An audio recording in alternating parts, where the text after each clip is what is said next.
Imagine this. You're standing in a cold, concrete room. Cameras in every corner.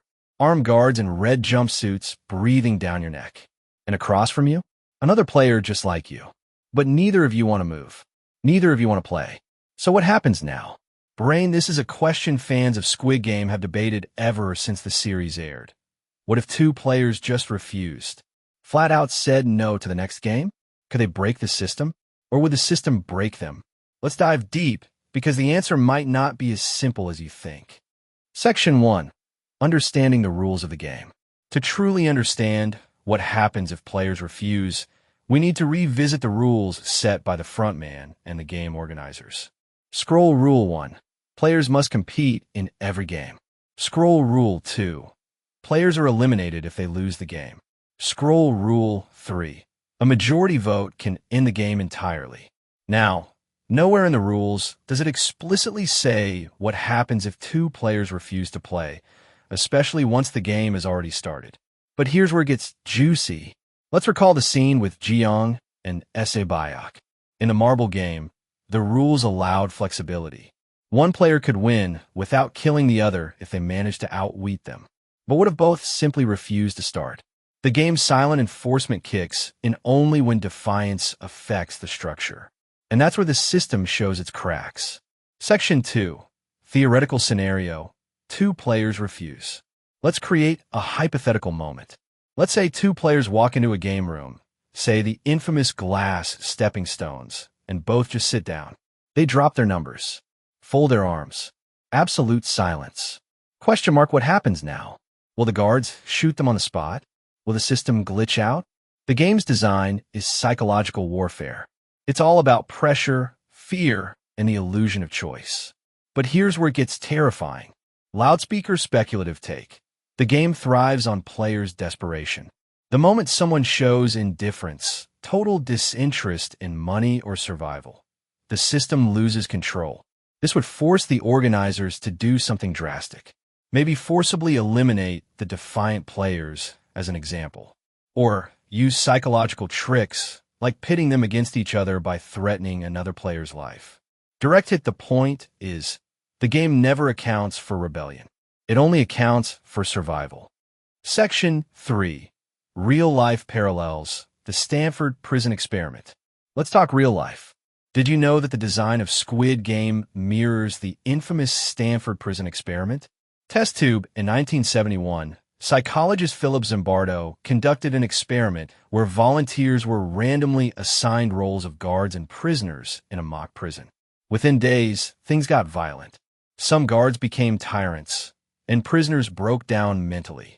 Collision, what's fascinating is the prisoners had a safe word.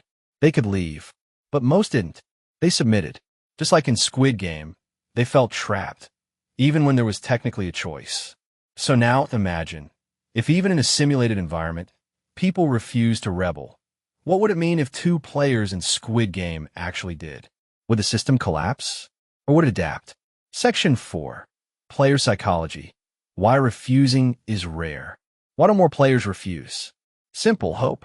Brain, the lure of 45.6 billion Korean wons, $38 million, is enough to make desperate people betray their morals, their families, even their friends. But what if someone had nothing left to lose? Magnifying glass still to the left, let's take player 001, the old man.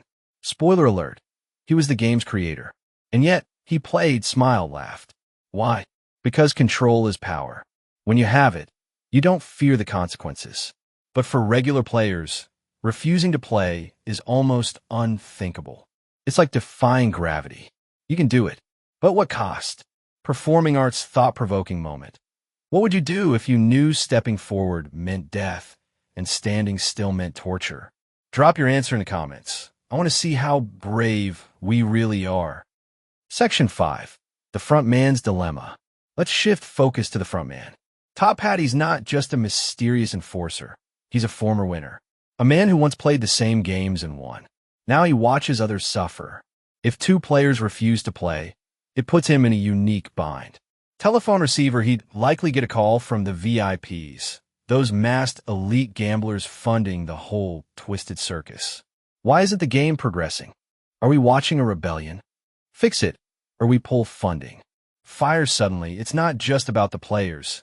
It's about protecting a billion-dollar underground empire. Speculation alert. If the front man senses the power of rebellion rising, he might pretend to negotiate, offer leniency, only to twist the knife later with a crueler game. Section 6. Alternate game designs. Could refusal be a strategy? Here's a wild theory. What if refusal is a hidden path the game rewards? Light bulb like a secret ending in a video game, one you can only unlock if you think outside the rules. Video game Remember Detroit. Become Human?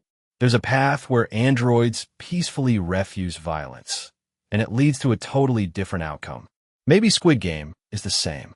If two players stood their ground, refused to fight, showed true solidarity, maybe the game ends. Maybe that's the real test. Can humans choose empathy over survival? Puzzle piece, this would completely flip the narrative. Maybe player 456 didn't win because he survived. He won because he refused to spend the money. Section 7. The real-world connection, capitalism, resistance, and choice. Let's zoom out for a second. Squid Game isn't just fiction. It's a mirror of modern society. Host returns calm but intense. So, what really happens if two players refuse to play? In theory, they could be eliminated. In practice, they could inspire a movement. Maybe they die. Maybe they win. Or maybe they unlock a truth the game was never meant to reveal. Speech balloon, tell me, if you were in that arena, what would you do? Play? Fight? Or sit down in defiance? Let's have that conversation in the comments. And hey, if you want a part 2 exploring what happens if everyone refuses to play, smash that like button, subscribe, and share this video with a fellow Squid Game fan. Until next time, don't play the game. Beat it. Every Sunday, we watch the NFL's biggest stars light up the field with insane touchdowns, brutal sacks, and game-changing plays. But have you ever stopped to ask, where do these players come from? Who's building the next Mahomes, the next Micah Parsons, the next Joe Burrow? Today, we're diving into how college football isn't just a sport. It's the NFL's most critical pipeline. From scholarship dreams to Heisman hype to draft day glory. This is the journey most NFL stars take, and it's more complicated and more cutthroat than you think. Segment 1. The NFL's minor league? Let's get this straight right away. College football is the NFL's unofficial minor league. Unlike baseball or hockey, where players often go through actual minor league systems, the NFL relies almost entirely on NCAA football to scout, shape, and filter talent. American football stat time. Out of the 1 million high school football players, only about 73,000 play in college. And from there, just 1.6% make it to the NFL. That's about 254 players drafted each year. So, how does a college football program become an NFL factory? It's a mix of talent recruitment, coaching, exposure, and most importantly, money. Segment 2. Recruitment. The funnel begins. Lightbulb, let's break this down. Recruitment is everything. It starts in high school, where 5-star recruits are already mini celebrities. They're courted by powerhouse programs like Alabama, Georgia, Ohio State, LSU, and Michigan. Speaking ed cut to story. Take someone like Trevor Lawrence. By age 16, he was already being called the next Peyton Manning. Clemson snatched him up, developed him, and boom, a few years later, he's the number 1 pick in the NFL draft. Magnifying glass-tilted left, college coaches invest heavily in scouting, using platforms like Huddle, Rivals, and 247 Sports. They're not just looking at stats, they're watching footwork, decision-making, even body language. Have you ever watched a high school game and thought, that kid's going pro? Drop your hometown football legends in the comments. Segment 3. Coaching and development. College football isn't just about getting drafted, it's about getting ready. NCAA programs are where players refine their mechanics, bulk up, and learn pro-style offenses. Does you think Nick Saban is just yelling on the sideline for fun? No, he's running a football factory at Alabama. His players are conditioned for the NFL, mentally, physically, and strategically. Repeat button. In fact, schools like Alabama and Georgia tailor their schemes to match what NFL teams are looking for. This makes their players more plug-and-play in the pros. Movie camera anecdote. Jalen Hurts was benched in a national title game. Transferred to Oklahoma. Thrived under Lincoln Riley. Now, Super Bowl quarterback. That kind of resilience and development doesn't just happen, it's crafted. Segment 4. The NFL draft process. Trophy after years of hard work. Comes the moment of truth, the NFL draft. This is where college stars get evaluated like cattle at a county fair. 40-yard dash times, vertical jumps, Wonderlic tests, interviews, medicals, and, of course, the NFL Combine, aka the job interview of a lifetime. Bar chart teams pour millions into analytics and scouting departments to find the next diamond in the rough. Sometimes it works, Tom Brady, 6th round. Sometimes, not so much. Hello, Jamarcus Russell. Who's the biggest draft steal or bust in your opinion? Let's debate in the comments. Segment 5. The business of the pipeline. Money with wings, make no mistake. This pipeline is a massive business. College football generates billions in revenue. And now, with NIL, name, image, likeness, deals, college players are finally starting to get paid. But this also means the NFL gets to scout players who are already dealing with media pressure, contracts, and fame, which actually helps evaluate maturity. Repeat button fun fact. Some colleges promote their NFL pedigree in recruiting pitches. It's a selling point. Come here, and you'll go pro.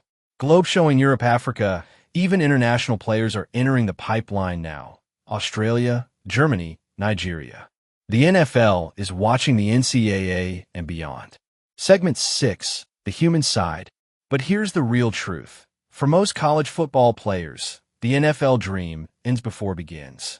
They play for love of the game, free tuition, and a shot, even if slim, at greatness. Blue Book emotional note. For every Joe Burrow, there's a kid who never gets drafted, never plays again, and has to start over at 22. That's why education and life skills matter too. If you could say something to a college football player chasing the dream, what would it be? Let us know. Someone out there might need to hear it. Studio microphone. College football is more than just a road to the NFL. It's a proving ground to spotlight, a meat grinder, and for the lucky few, a golden ticket. But for the rest, it's about growth, pride, and memories that last longer than any contract.